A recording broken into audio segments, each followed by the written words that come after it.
Well, I'd say it has to begin with affordability and insurability. There are many people with whom I've spoken on the phone or met who would love to have a policy, but they can't get one either because of current health issues or something that's happened in the past. Assuming that one is insurable, the next step is to see what might be the best solution for them.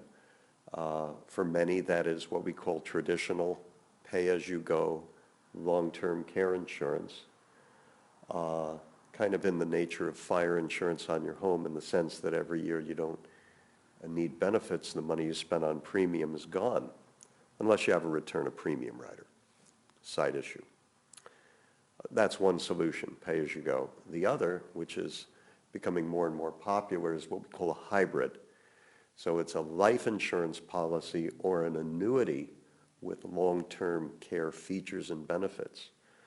So there's the certainty of a return to a named beneficiary if one never needs care, and access to the money as well. All these solutions provide tax-free benefits to the recipient, as well as peace of mind.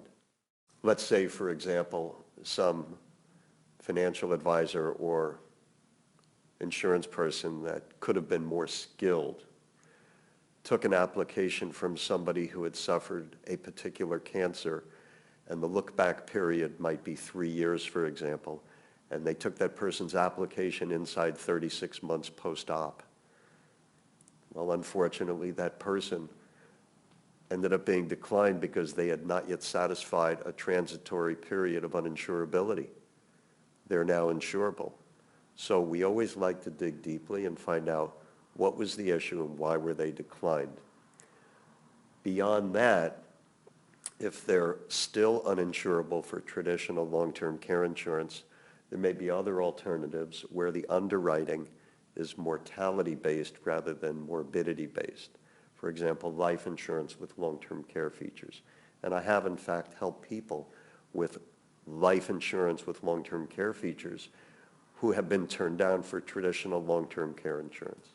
If two people, a couple, one is uninsurable and the other gets a policy, the person who has a policy, if they should ever need care, the basic homemaking and housekeeping needs are taken care of. There's no such thing as cleaning half the rug and cooking one meal, if you will. So the policy for the insured spouse would provide for their personal care, as well as the general household needs for whoever's living there. Here's a story. I'm licensed in a number of states, including New Jersey. Last year, I did policies for a couple who were both 38 years old. There's one company with which we work that will accept someone on insulin if it's no more than 50 units a day, and if they've been living with the diagnosis no more than 20 years. This 38-year-old gentleman got a policy because he'd been living with the diagnosis 18 years. Had he waited 2 or 3 years more, he would have been uninsurable. To get back to what is the current reality, so to speak, when I began doing this work, our average applicant was about 66 or 67. Now the average applicant is in their mid-50s or younger. For example, in terms of actual numbers, a couple that are 55 today could get a policy for about $2,400 a year for both of them. That would give them a shared benefit rider and an inflation rider.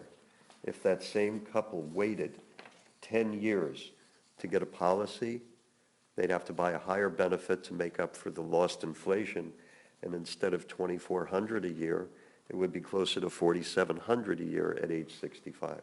We did a large group earlier this year where we had people in their 20s and 30s buying policies because they knew full well that the sooner you get it, the better. Having said that, I've done workups for people in their 70s where they realize that even though the premium is extremely steep compared to if they had been started a policy when they were 50, if they should ever need care, the infrastructure of care, care coordination, and having at least some money coming in the door for care is worth it to them. So it's more expensive the older you get to start. There's an augmented probability that one has become uninsurable the older they become. But if they're insurable, even at 70-something, there are policies that will pencil out to this person's benefit. Even a small amount of money coming in the door will give them care coordination and help them achieve a goal, which they typically have is, I want to remain in my own home. I can be reached at 707-974-8282. My email address is art.nybrief@axiapartners.com. And my website is artforltc.com.